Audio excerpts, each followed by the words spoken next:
David Uosikkinen in the Pocket is sponsored by the School of Rock Main Line. I'd like to thank the School of Rock Main Line, located at 511 Old Lancaster Road in Berwyn. You can visit their website at schoolofrock.com. Ask for Dave Marsh or Rick Allison.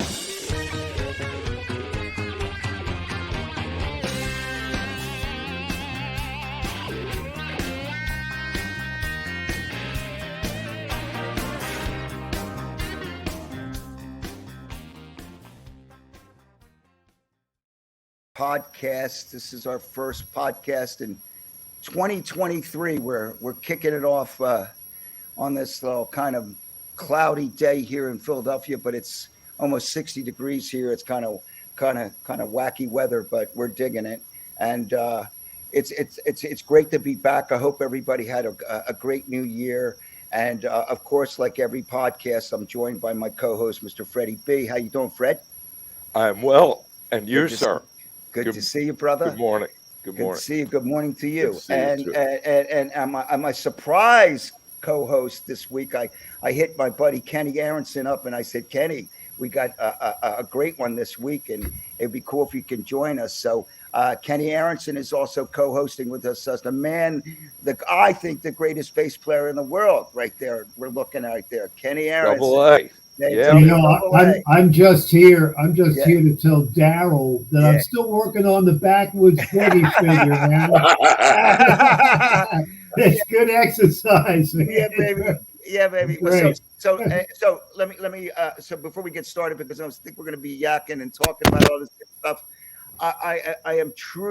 we are all truly honored to have the great Daryl Davis joining us today on the podcast. Daryl, how you doing, my friend? I'm doing wonderful, guys. Glad to be here.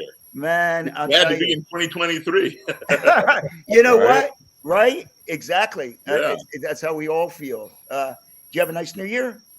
I stayed home. I didn't work this time around. Oh, my God. Well, it's the first time I've worked in like over 30 years. Kenny and I played a gig. Were you home too, Freddie? Yeah. It's always it's the best way to go. And I love staying home, but Kenny and I were, well, I mean, listen, once we said we were in to do the gig, we played with Annabella, our friend Quentin Jones, who we all know through with Daryl, invited us to play with Annabella from Bow Wow Wow on New Year's Eve. So QDK played a set, and Annabella flew in from Los Angeles, and we played 9 songs with her. So, we're still kind of feeling. Look, man, I'm turning 67. I'm feeling it, man. Still after a couple of days, man. So, but it was awesome.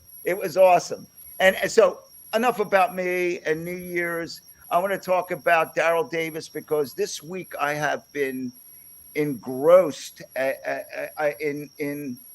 of course, when we met, Kenny and I met Daryl when we were out playing with Linda Gale Lewis in Washington, D.C. I can't even remember that name was it a coffee house or a club that we played at, Kenny? Do you remember the place? Daryl, it's your neighborhood, sort of. Do you remember the name of that place again? Yeah, it was a place in Rockville, Maryland, right outside of Washington, D.C. Yeah. Called Hank Beatles.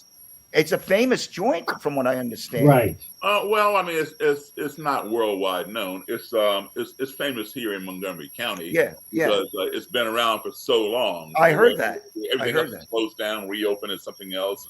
Yeah. It's still there. But they have live music, which was so cool. Yes. And Kenny and I and Quentin were back in Linda Gale Lewis, and we met Daryl at that show, and from the moment I met you and I heard your incredible story and your bravery and your inquisitiveness, where you do what you do, I was like compelled to go read everything I could find out about you. I mean, remarkable. I was watching a video I sent to the guys. You did an interview with John Shavers, I believe it was, an interview, a guy, I forget the name of the network, but you've done so many of them, but it was an interview where we were talking about, growing up. Well, first of all, for our listeners and people that are watching this, Daryl is an amazing musician, guitar player, piano player who's played with the greats. He played with Chuck Berry, Jerry Lee Lewis, many, many more. But he comes from that day. I mean, we're talking about Daryl Davis, Johnny Johnson, you know, a guy that plays that piano that like very few people can do the way you do it. When we played with you a few weeks ago at Zootropolis, I mean, the groove, it was scary, Daryl, how great you played, man. It was like playing next to a Hummer truck, you know, just the way you were grooving and playing that left hand, man. I didn't come from that day. I'm a generation or so. Yeah, exactly. I should. You're not learned from them, right? You know, Yeah. Johnson was my teacher. But you played with those guys, right? Pardon me. But you know, you played with all those guys. Oh, absolutely. Right? Yeah, absolutely. Yeah. I mean, because I obviously looking you up. I'm you know, we come from the same. I was born in 1956. You were born in 58. One of the things I noticed about your story when I was reading it, about when you were telling this story about being a Cub Scout. I was a Cub Scout. I don't know about any of you guys, but I was a Cub Scout. Unfortunately, I got kicked out of the Cub Scouts. I don't know why. I don't know. I didn't pay my dues or something. I got booted out for some reason. But I remember those parades and your story about the parade. Kenny, I don't know if you know this, but this story, if I know, you know, we got an hour, but I'd love you to tell that again about your experiences growing up and looking at your first interaction with real racism, where you know, like I didn't have any, no one was throwing rocks and bottles at me, but I went through busing at my school. I remember when I was a kid, I grew up in Levittown, PA, and they started busing, I think in 1963 or 64. And in the African American neighborhood, they were busing kids over to our school where, you know, maybe there was one African American kid in my class, and I remember there was friction in the school, and you know, I grew up with European parents that, you know, I was kind of like, what's going on here, you know? But what you experienced was true assault on a young person that was like, what the hell is going on here, man? Can you tell that story? Sure, I'd be glad to. Let me go back a little further than that story so you'll understand why I felt the way that I felt and why I didn't realize what was going on. Like you said, I was born in 58, so I'm 64 years old. But starting at the age of 3 in 1961, I began traveling the world. I was a child of parents in the U.S. Foreign Service. So I grew up as an American Embassy kid. I was born in Chicago. My parents were from Virginia, Roanoke and Salem. But my dad was, you know, U.S. State Department. So you go to a country, you're assigned there for 2 years. And after that 2 years, you come back home here to the States. You're here for a few months or maybe a year if you request it, and then back overseas to another country. And so I lived in Africa. I lived in Europe. Wow. Visited many different places in between. My first exposure to school was overseas. I did kindergarten, first grade, third grade, fifth grade, seventh grade, all in different countries around the world. And my classmates back, you know, we're talking the early 60s, right? My classmates back then were from all over the world. My classmates were Nigerian, Italian, Japanese, Russian, Czechoslovakian, French, German, Swedish. Anybody who had an embassy where we were, all of their kids went to the same school. So that being my first exposure to school became my baseline for what school should be. You know, that's all I knew, right? Yeah. And we all got along. Yeah. We worked together. And you're probably getting a great education. I mean, those schools are there. You were, you know, Absolutely. languages. You probably had amazing education at that time. You know, of course, I didn't realize it at the time. Exactly. It was the norm. It was my norm, my baseline. Okay, so every time I come home, in between those 2 years, right after those 2-year assignments, I'd be back here in my own country, and I would either be in all black schools or black and white schools, meaning the still segregated or the newly integrated. Right. And back then, we didn't have the diversity that I had overseas or that we have today in this country. Yeah. It was just black kids and white kids, you know? And so even though desegregation was passed 4 years before I was born by the Supreme Court in 1954, it didn't mean that schools integrated overnight. It took years and years. Right? Yeah. Some are still trying to get there. Yeah, exactly. Right. But anyway, one of the times that I came back, So now you have my background. One of the times that I came back was 1968. So now I'm 10 years old. I'm in 4th grade, and I'm in a school in which I was one of 2 black kids in the entire school. Myself in 4th grade and a little black girl in 2nd grade. So, you know, I rarely saw her, except for like at recess or lunchtime. But, you know, she's in 2nd grade, I'm in 4th grade. So all of my friends were 4th and 5th graders, and they all were white. And so some of my guy friends from that class were members of the Cub Scouts, and they invited me to join. Yeah. So I joined these scouts, and we all had fun, had a great time, had a great den mother, all that kind of stuff. And we were in a place called Belmont, Massachusetts at the time, right outside of Boston. So we had a parade from Lexington to Concord. It's called Patriots Day or something. Right, yeah. And we commemorate the march, the ride of Paul Revere. Yeah, you walked by Harvard, I remember you saying. Yeah, exactly. Yeah. Okay, so now Lexington and Concord are right next door to Belmont. I ride my bicycle back and forth to either of those towns. Yeah. So we're marching. The streets are blocked off. Sidewalks on either side are lined with nothing but white people. And they're waving and cheering and yelling, you know, the British are coming and all that. Right. So, so we got to a certain point in the parade route when suddenly, pow, I'm getting hit with bottles and rocks and soda pop cans and just, you know, small debris from the street by just a small group of white spectators. Yeah, that's all it takes, right? Yeah, over on the right side. And, you know, I look over and, you know, throwing stuff. It was only like maybe 2 kids a year or 2 older than me who I did not know, and a couple of adults. I assume maybe their parents. It's just mind blowing that when you said a couple of adults, I saw it. I was like, what? And you know, now, did you learn that? You know, right? So, you know, when I first saw this, my first thought was understand, I had no precedent for this. So my first thought was, oh, these people over here, they don't like the Scouts. That's how naive I was, right? Racism didn't even enter my mind. I didn't even know what racism was. Okay, so it wasn't until my den mother, my club master, my troop leader came running back. All they, you know, they all were white, and huddled over me with their bodies and escorted me out of the danger. You know, that I realized I'm the only Scout getting hit. You know, what's going on here? You know, I'm the target. What did I do? And I kept asking them, why are they doing this? Why are they doing this? You never thought, oh, it's color. You didn't even think about that, right? No. Who would? I've been around every color in the world by that time. Right. So, you know, I kept asking them, why are they doing this to me? And all they would do is shush me and rush me along. Tell me to keep moving. Right. So they never answered the question. And at the end of the day, when I got back home, my mother and father were not at the parade. And, you know, they were questioning me, how did you trip and fall down and get all scraped up? I told them I did not trip and fall down. I told them exactly what had happened. So for the first time in my life, my mom and dad, I didn't have big brothers and sisters to learn things from, right? I'm an only child.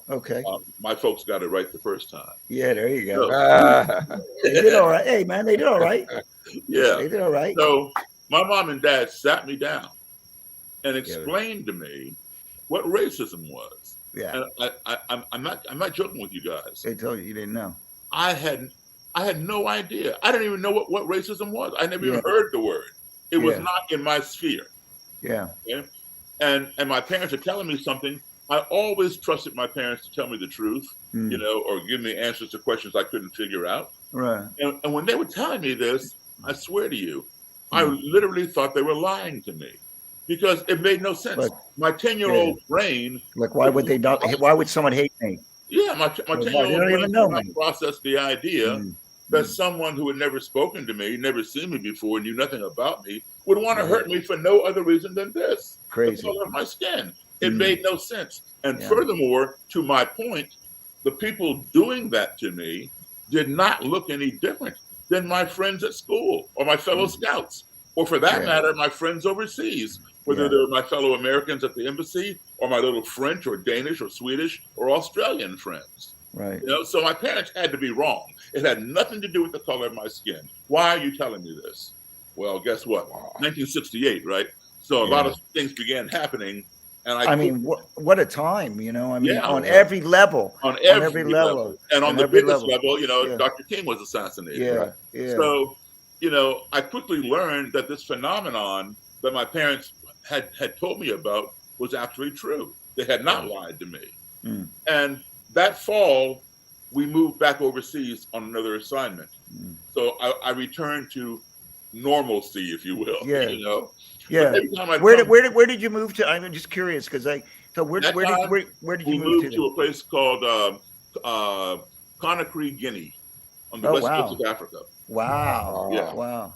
Wow. And you know, but every time I'd come home, there'd be some major incident. Yeah. But it was at that time, at age 10, after that incident, right, that I formed the question in my mind, which stays with me today: how can you hate me when you don't even know me? Yeah. And that, you know, leads into how I, got involved with the Ku Klux Klan and neo-Nazis. I mean, for people that are watching this, I mean, your story about engaging. I wrote the guy in Baltimore. The couple things blew me away. Story about the guy in Baltimore.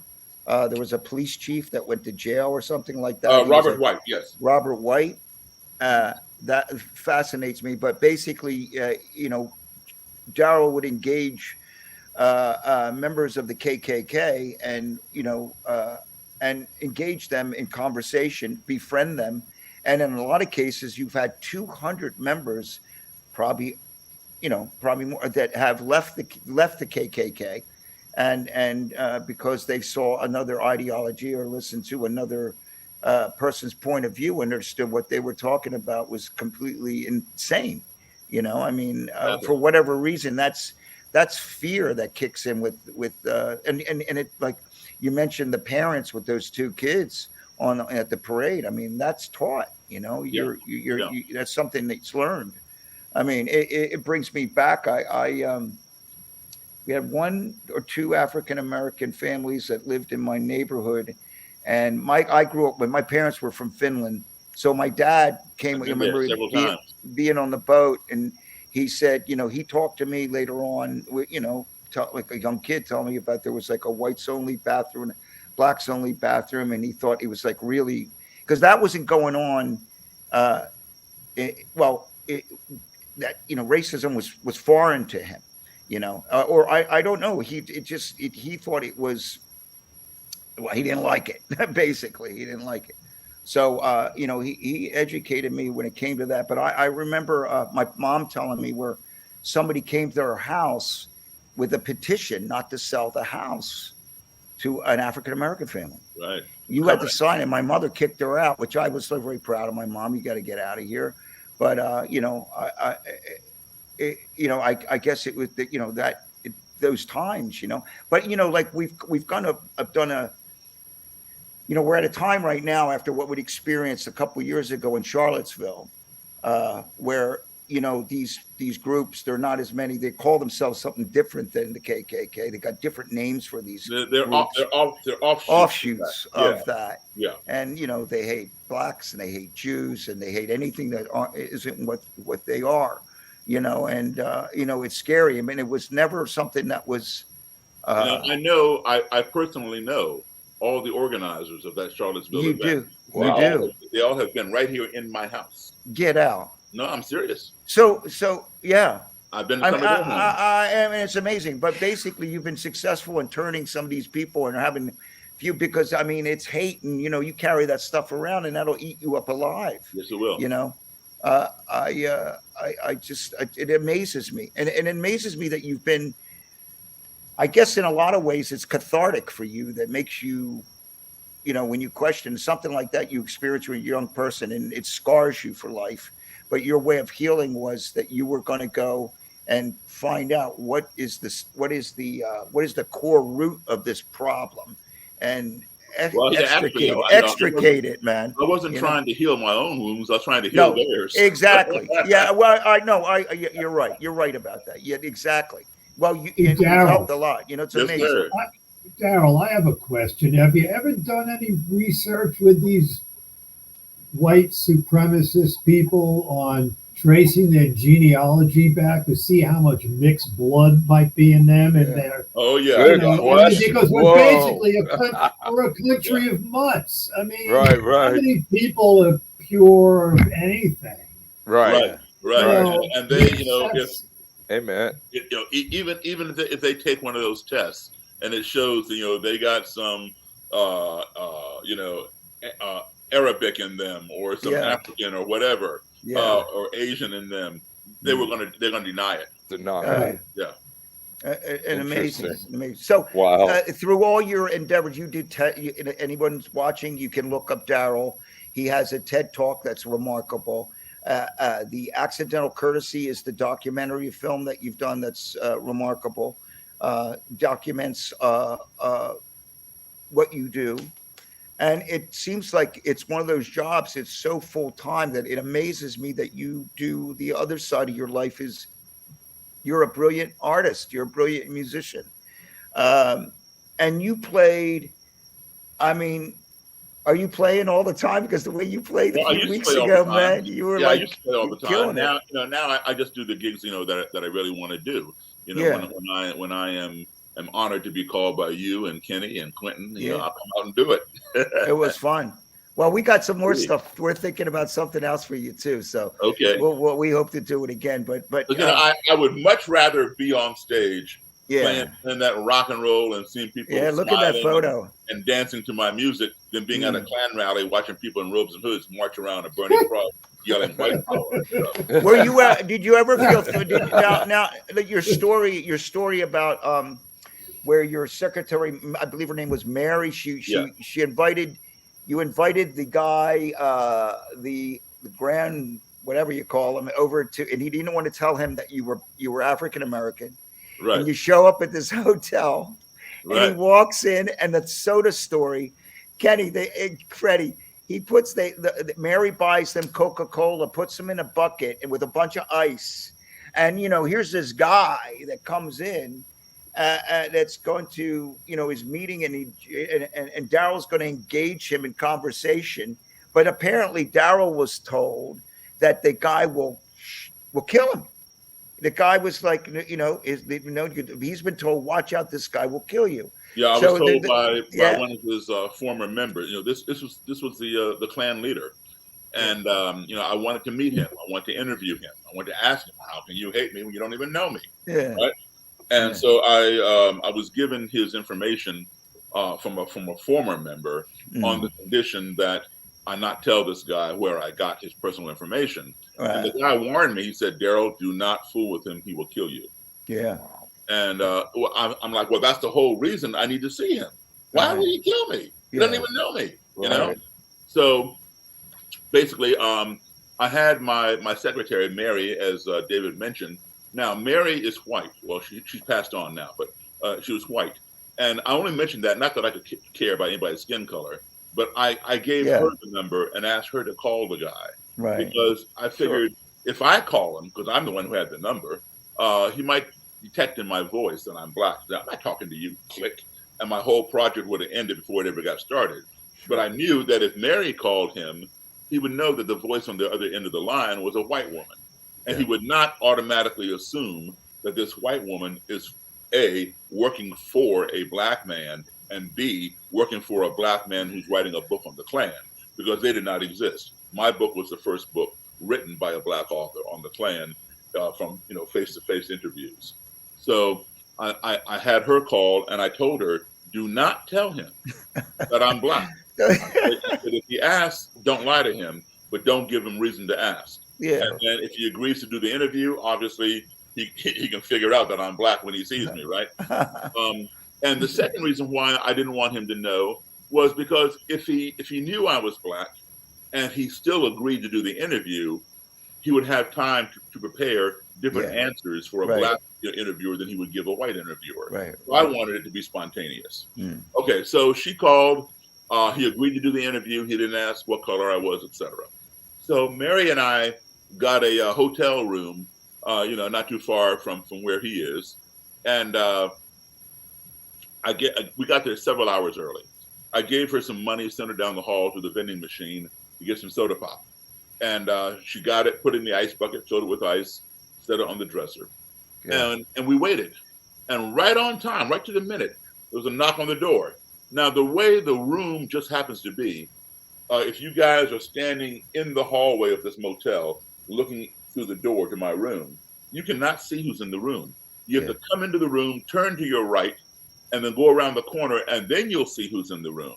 Right. So I took the little lamp table, took the lamp off, and put the table in the most obscure corner of the room. I put a chair on one side for the clan leader, a chair on the other side for me. And beside the leg of my chair, I had a black canvas bag that contained a cassette recorder, some blank cassettes, and a copy of the Bible, because the Ku Klux Klan claims to be a Christian organization. Yeah. And they claim that the Bible preaches racial separation. Now, in my reading of the Bible, I've never seen that. Where does it say that? Pull out my Bible and say, here, please show me chapter and verse where it says blacks and whites must be separate, right? So I put the cassette recorder in the middle of the table, all in hopes that A, the guy would come in after he realizes I'm black, and B, he would allow me to record the interview. Okay, so right at 5:15, knock, knock, knock on the door. Mary hops up, runs around the corner. I'm still seated back there where you can't see me until you come in. She opens the door, and in walks this guy's bodyguard. And he's wearing military camouflage, the Ku Klux Klan patch, which is a red circle, white cross, blood drop right there. The letters KKK on this side. And embroidered on his cap, it said Knights of the Ku Klux Klan. And on his hip, he had a semi-automatic Glock handgun. Wow. And he comes in, he comes around the corner, and he sees me and just freezes. Now, his boss, the leader, is on the other side of the corner and doesn't realize that his bodyguard has stopped short. So he comes around the corner and boom, smacks that guy in the back. And they both, tumble forward. And they're stumbling around trying to get their balance and looking all around the room and I'm just sitting there at the table looking at them. And I can see the apprehension in their faces. I knew what they were thinking. They're thinking, did the desk clerk give us the wrong number? or just an ambush, Right. And so I stood up and I went like this to show I had nothing in my hands. Yeah. And I walked forward. I put my right hand out. I introduced myself. And the Klan leader shook my hand, as did the bodyguard. So far, so good. I said, please, come on in, have a seat. So, the Klan leader sat down, and the bodyguard stood at attention to his right. And before I sat down, the leader asked me if I could show him some ID. So I gave him my driver's license. And he says, oh, you live on such and such street in Silver Spring. Yeah. And now that had me a little concerned, because why is he looking at my address? Is he going to come to my house and burn a cross? I mean, what's up, right? But I did not want to let him know that he had unnerved me a little bit. Well, I want to let him know, don't be coming to my house uninvited for any nefarious activity, right? Yeah. So I said, yes. I said, that is where I live, and you live at. And I recited his street address. So that way, I level the playing field, right? If you come visit me, I might come visit you. So we're going to combine all this visit hotel room, right? Yeah, that's good. I did not find out that day. It was several months later that I really had no reason to fear him coming to my house. My street right out here, it's a long street, runs through two neighborhoods. One of his Klan members lived right down the road here. Wow. I had no way of knowing that. He recognized my street. And because he had to go on that street to get to his member's house. Wow. Today, that same member sits in a federal prison in the state of Maine for committing a hate crime. So he's there for a long, long time. Wow. So anyway, we got on with this interview, right? Yeah. And every time the leader would say, Mr. Davis, the Bible says, or if my cassette ran out of tape, I'd reach down into my bag to retrieve the Bible or get a fresh cassette. Every time I'd reach down, the bodyguard would reach up to his hip. Yeah. He never pulled the gun, but he'd rest his hand on the butt of the gun. And so, he's doing his job. I understood that. He doesn't know me. I'm the enemy. I'm a black guy, right? And he doesn't know what I have in my bag. So he's doing his job to protect himself and his boss. So I got all that. So, but after about 45 minutes of, me reaching down, him reaching up, he stopped all that. He realized there was no threat in the bag, and he relapsed. And I went in and out of the bag. He didn't move. Well, a little over an hour into this interview, the leader and I were just, talking casually like you and I are right now. And all of a sudden, out of nowhere, this very short, very fast, very bizarre noise happened. It sounded like that was it. And we all jumped because it was so out of context. And I flew up out of my chair and hit the table because I knew that he had made this noise, the leader. Yeah. How did I know that? Because I didn't make it. So if he didn't do something, he blamed on somebody else. So I had gone into what you call survival mode. When you fear for your life, you will do anything and everything to survive. And there are only about 4 things you can do. Some people, they faint, they pass out. The fear is so great, their brain cannot process. That's heavy. The brain shuts down and you fall out and faint. I don't do that.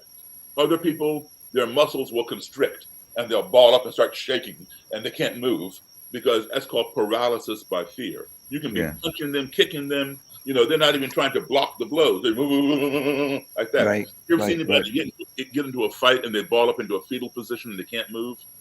That's called paralysis by fear. I don't do that either. Third thing people will do when they fear for their life is to run away. That is the best option. As quickly as you can, separate yourself from the source of fear. Get away from it. And that is the option that I would have chosen had it been available.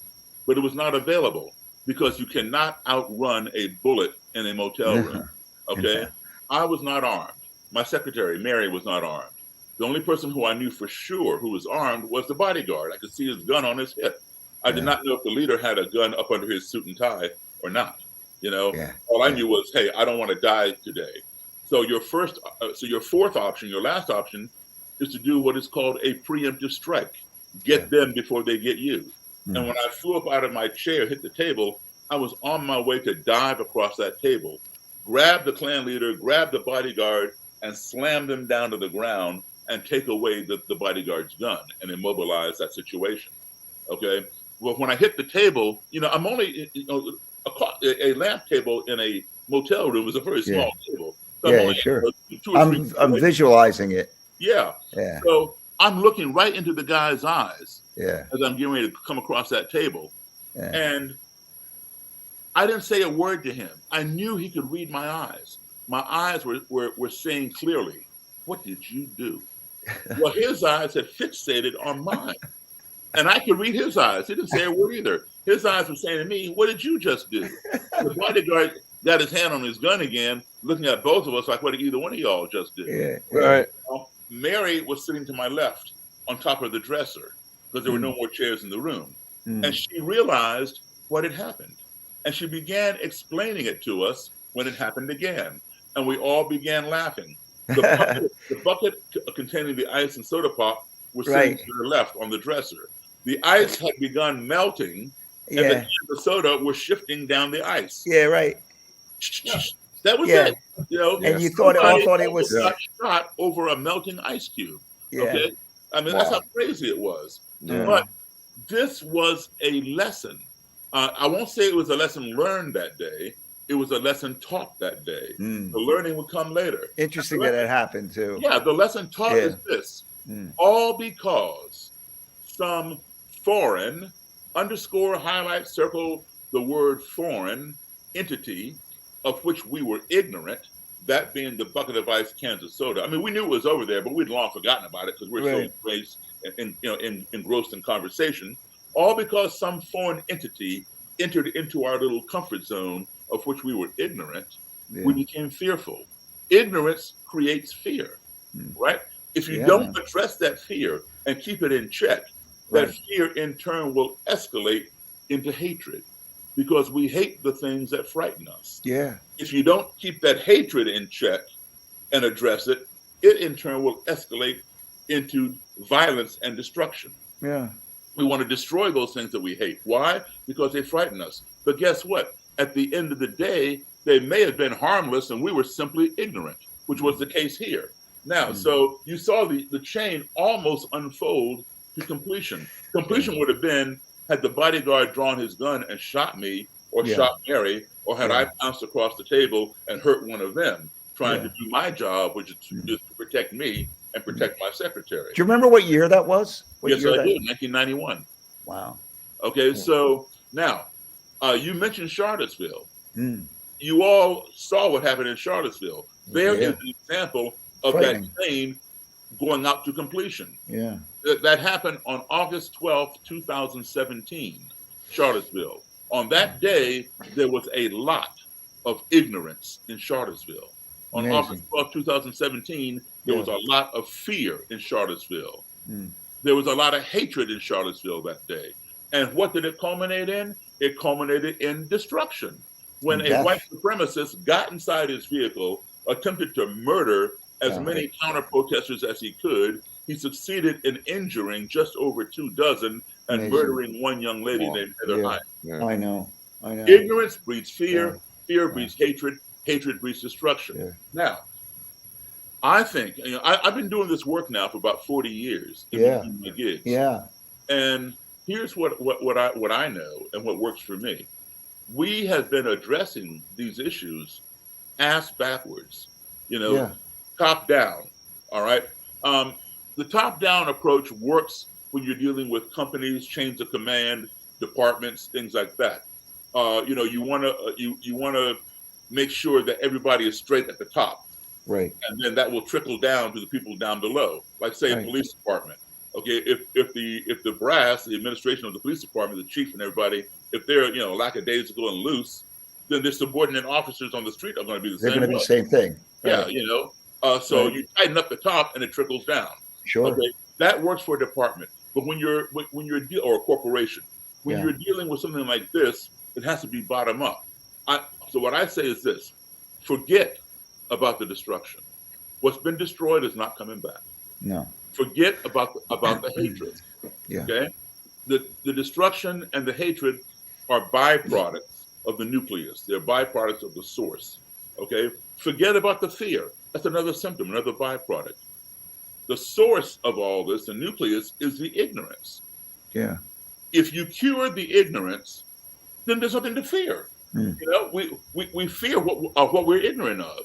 All right. If you cure the ignorance, there's nothing to fear. With nothing to fear, there's nothing to hate. With nothing to hate, there's nothing to get mad about and destroy. Mm. The good thing is this: ignorance is that source. The good thing is there is a cure for ignorance. Mm. That cure is called education. Yeah. Okay? And unfortunately, there's no cure for stupidity. So if you give somebody the education and they don't use it, nothing you can do. But when you provide education and exposure, you are curing the ignorance. Okay. You've been out doing this. This is something that you've been doing for a long time, educating people on this. It's amazing that you do this. Let me tell you something. I have played in all 50 states. Yeah. I have been between traveling as a little kid with my parents, with my dad's job, and now as an adult musician traveling, playing around the world. When you combine those two sets of travels, I've been to 61 countries on 6 continents. Now, what does that mean? It means that I've been exposed to a multitude of skin colors, ethnicities, religions, cultures, ideologies, etc. And all of that has helped shape who I've become. Yeah. I can tell you one thing that I've learned is this: no matter how far I go from our country, the United States, whether it's right next door to Canada or right next door to Mexico or halfway around the globe, no matter how different the people that I encounter may be, maybe they don't look like me, maybe they don't speak as I do or worship the way I do, I always conclude one thing: we all are human beings. And as such, everybody wants these 5 core values in their lives. Everybody wants to be loved. Yeah. Everybody wants to be respected. We all want to be heard. Yeah. We all want to be treated fairly. And we all want the same things for our family as anybody else wants for their family. Indeed. And if we can learn to apply those 5 core values or any of those values when we find ourselves in an adversarial situation or in a culture or society in which we are unfamiliar or uncomfortable, I can guarantee you that our navigation of that situation, that culture, that society, will be much more smooth and much more positive. So that's what I exemplify when I deal with these people. Yeah. You know, let me give you one of my favorite quotes of all time. Yeah, love to hear it. You remember Mark Twain, right? Yeah, Samuel Clemens, Mark Twain. Mm-hmm. Well, he had a lot of quotes. This one is called The Travel Quote by Mark Twain. Yeah. And Mark Twain said, and I'll quote it for you. Mark Twain said, "Travel is fatal to prejudice, bigotry, and narrow-mindedness. And many of our people need it sorely on these accounts. Broad, wholesome, charitable views of men and things cannot be acquired by vegetating in one little corner of the earth all one's lifetime." Brilliant. Wow. It's brilliant. You know, the story that you told about, you know, because this segues into the music thing.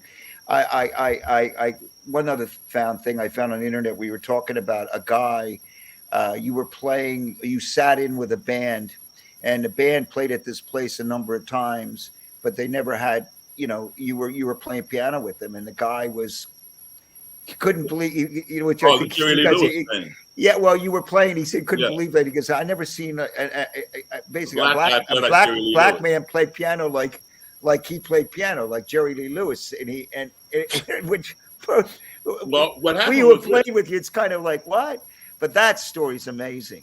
Okay. So what happened was this: country music had made a resurgence. You know, country music has always been around, just like the blues. You know, it's always going to be around. But it wasn't mainstream on the top 40 anymore. Yeah. But a movie had come out called Urban Cowboy. Right. Right, Mechanical Bull, all the line dance. Yeah. So country music became popular again. And all the clubs and bars that were playing disco and top 40, they switched their format to country. So, you know, if you were playing blues back then, you know, you were lucky if you got 2 gigs a month. But if you played country, you could work every night of the month. So I joined a country band. And, you know, as musicians, we all know there's no difference between country and blues. It's the same 3 chords. You know, they're just the only thing that separates us, it's society. Move it on over. Move it on over. It's 12-bar blues by Hank Williams. Yeah. Right. So anyway, I joined a country band. The band was established here in the Maryland area. And I was the only black guy in the band, and usually the only black guy wherever we played.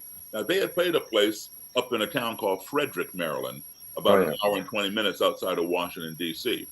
And it was called the Silver Dollar Lounge. Yeah. The Silver Dollar Lounge had a reputation of being an all-white lounge, that black people were not welcome. There were no signs, you know, that said whites only, you know, no colored, nothing like that. Right. You know, you remember the signs, you know, your father was talking about your colored restroom, water fountain, none of that kind of stuff. They just had that reputation. So here, you know, if you go somewhere where alcohol is being served and you're not welcome, it's not a good combination. So here I am in the Silver Dollar Lounge with this band, you know, and you know, they played there before. And so I'm the only black guy in the whole place. And, you know, we did our first set, people dancing, having a good time, took a break, and I'm following the band over to the band table, you know, where they're all going to sit. Yeah.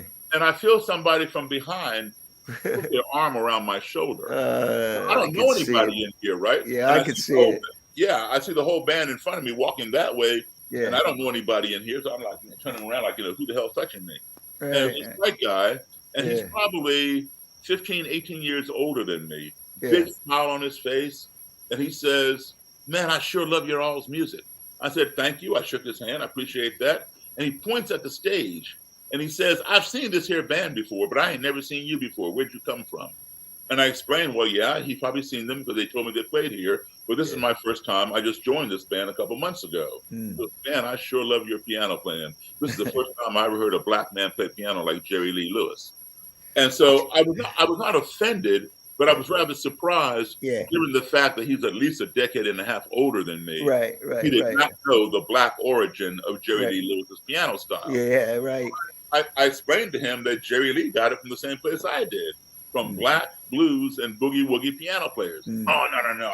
I never didn't buy that. Like that you. So I'm thinking, okay, well, you know, dude here never heard Little Richard or Fats Domino. Yeah. I said, "Look, man," I said, "Jerry Lee is a good friend of mine." I said, "He's told me himself where his influences came from." We didn't believe that either. Yeah, but he was so fascinated with me that he wanted me to come back to his table and let him buy me a drink. Right on. I go back to his table. I don't drink alcohol, but I let him buy me a cranberry juice. He pays the waitress. He takes his glass. He clinks my glass and cheers me. And he says, this is the first time I ever sat down and had a drink with a black man. He's making, this guy was having a night of first, let me tell you. Yeah. So, wow. Amazing. Anyway, Yeah. I was rather surprised, given my background. Yeah. At my age at that time, I sat down with literally thousands of white people or anybody else and had a meal, a beverage, a conversation. Yeah. I was that this guy, as old as he was, had never done that before. And I know for a fact that there are black people in Frederick, Maryland. I've seen them. So how did he miss them all, right? So innocently, I asked him, I said, why? And I wasn't trying to be facetious. I was curious. And he looked down at the table. He didn't answer me. And I asked him again. And his buddy sitting next to him elbowed him and said, tell him. I said, tell me. Because now I'm mystified, like, what's going on here? And he says, I'm a member of the Ku Klux Klan. Oh, shit. I started laughing at the guy. Shit.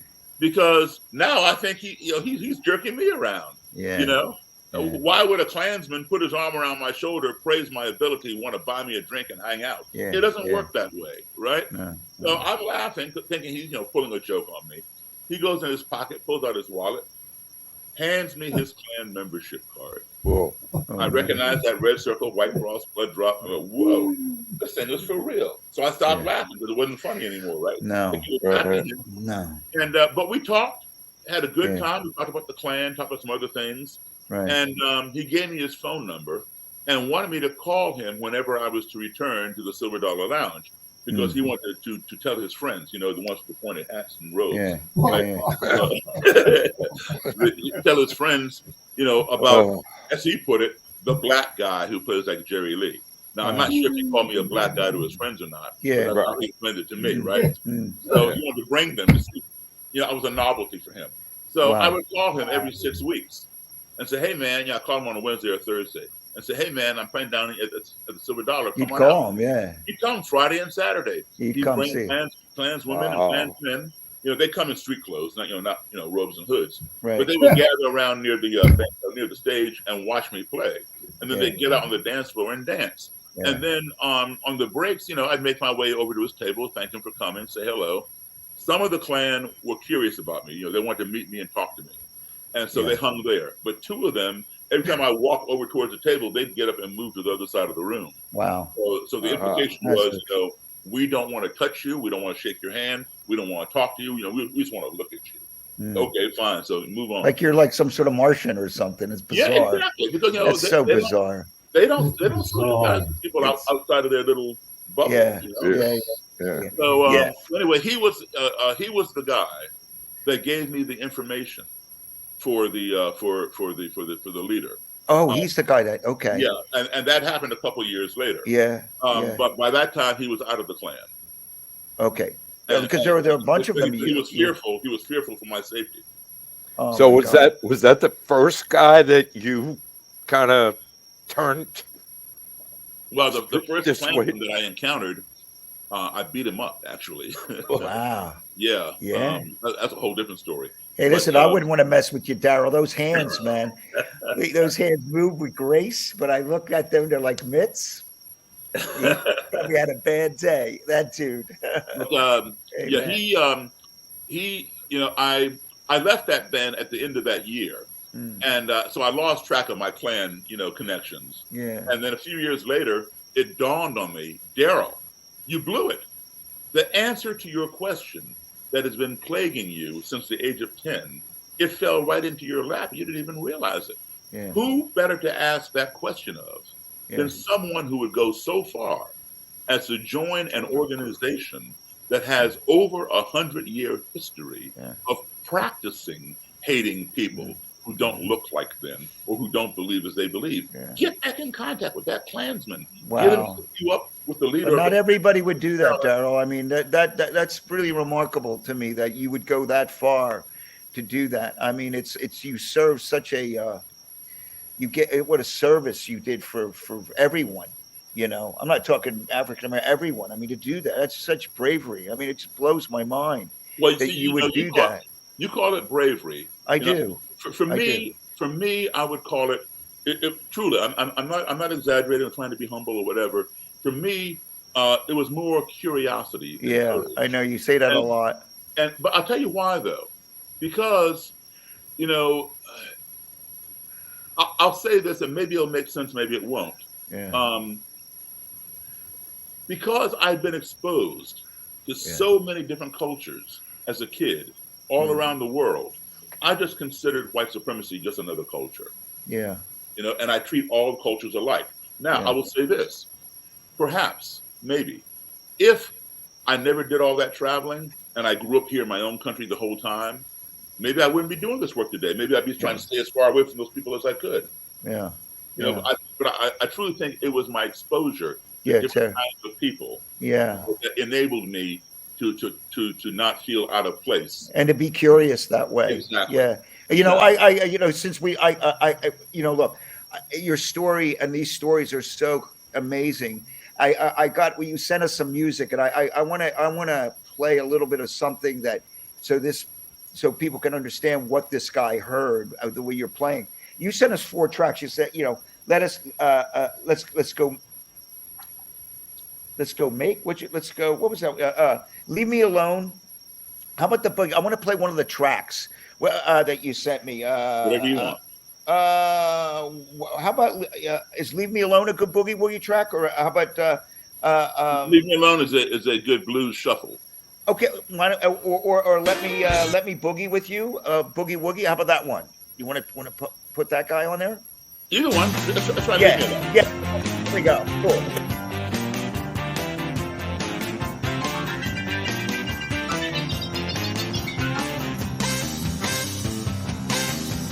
Come on, pretty baby, get your tail out on the floor.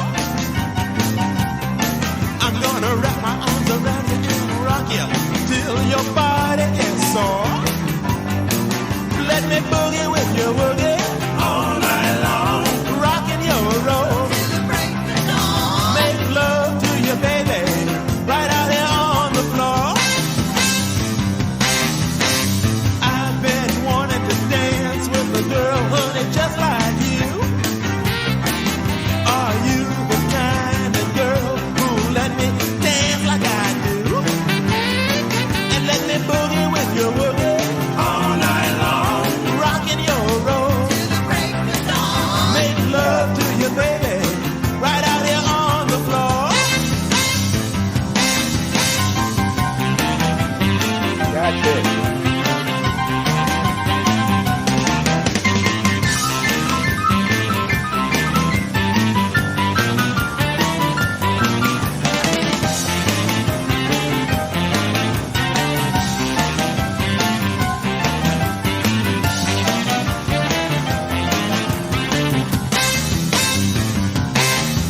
When I dance with you, I get a feeling I never felt before. Come on and shake it for me, baby, 'cause I really dig your meat. Won't you grind me some more? And let me boogie with your woogie all night long, rocking your roll. Make love to you, baby, right out here on the floor.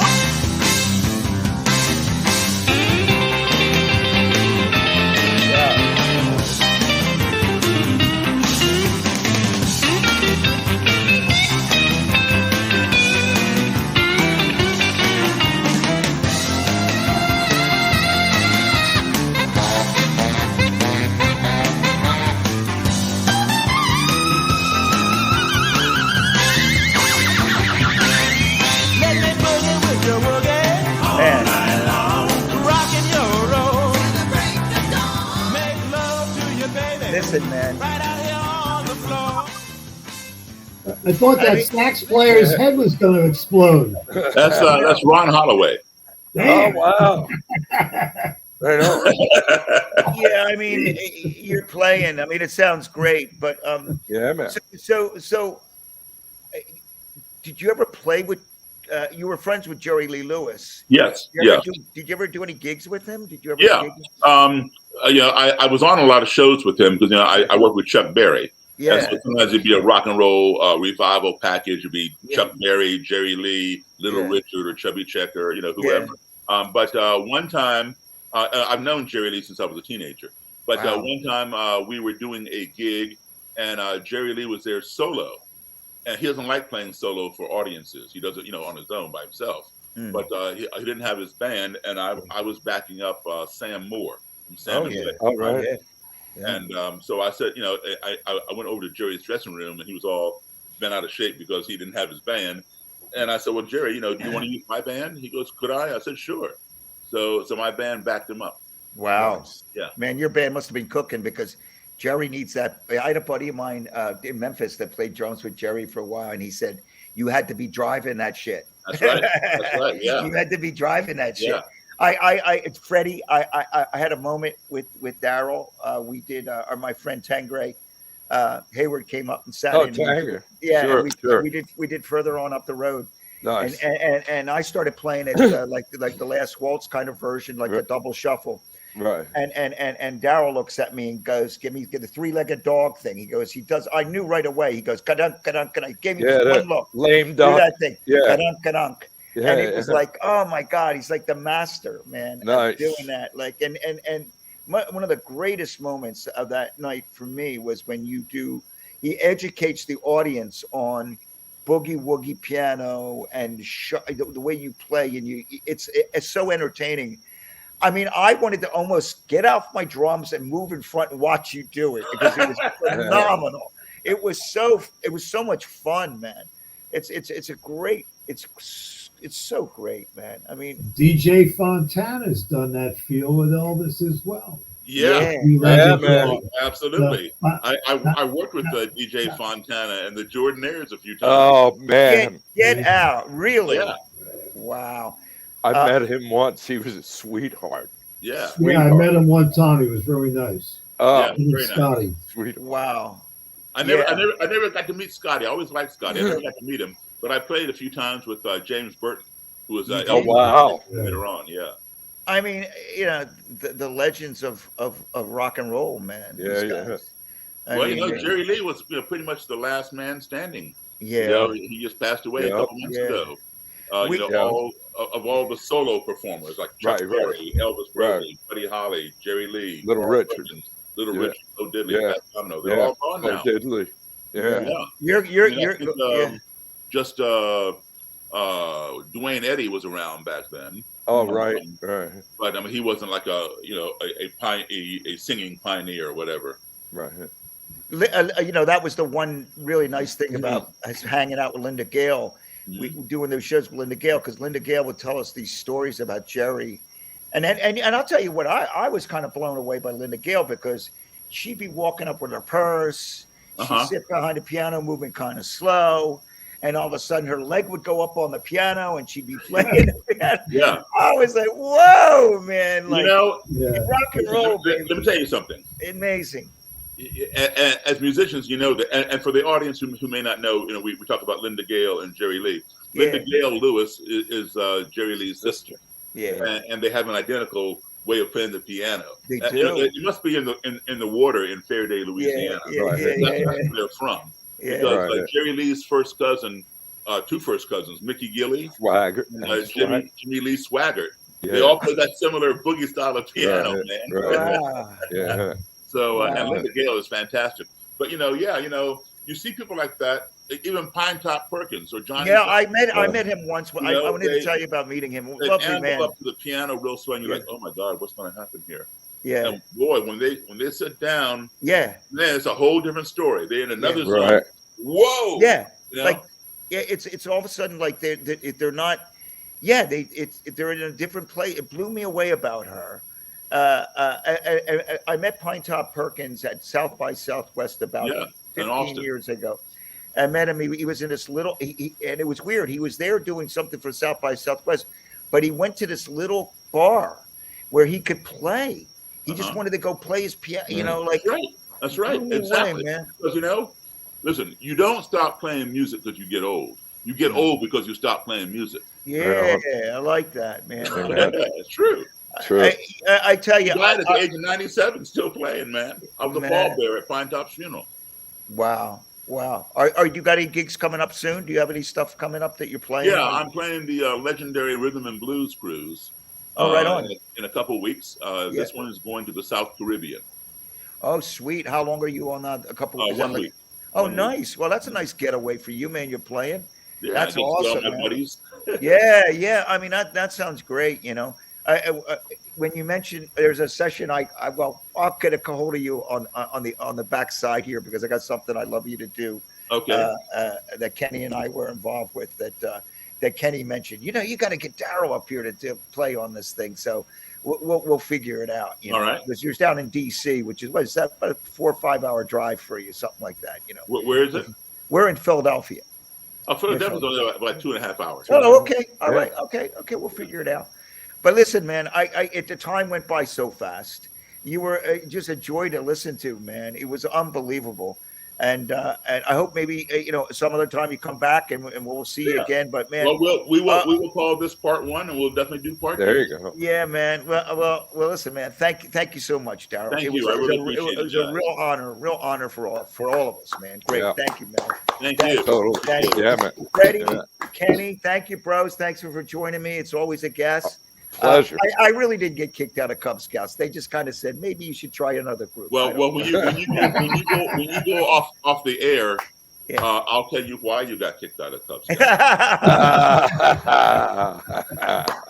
It was a good move. Okay, listen, everybody, have a wonderful day. I want to thank our sponsors, the School of Rock on Main Line, and keep on coming back. We'll see you in a few weeks on In the Pocket. Thank you, guys. Have a great day. David Uosikkinen's In the Pocket is sponsored by the School of Rock Main Line. I'd like to thank the School of Rock Main Line, located at 511 Old Lancaster Road in Berwyn. You can visit their website at schoolofrock.com. Ask for Dave Marsh or Rick Allison.